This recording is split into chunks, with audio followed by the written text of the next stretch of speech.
We're back with another night riding special here. We've looked at all the things you need to do to set your bike up for night riding, and of course all the things you definitely must not do.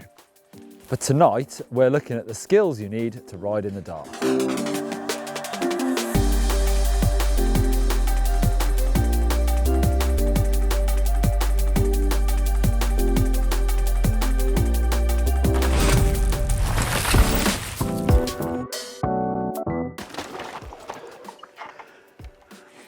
When you're riding up to jumps and drops at night, you've got to bear in mind there's a lot of shadows that you get on the trail, and especially if you've just got a light on the bars.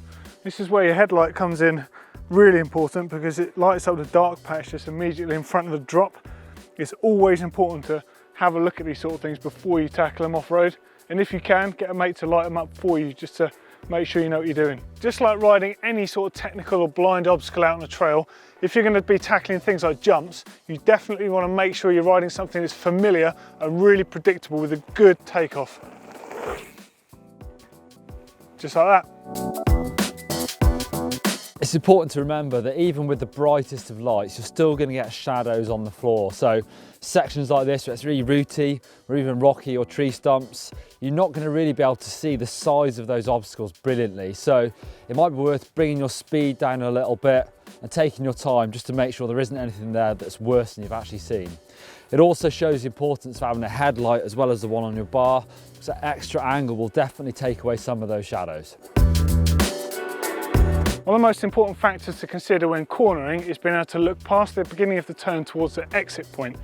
If you're doing this at night, of course, this is very different because you're only ever going to see what your lights enable you to see.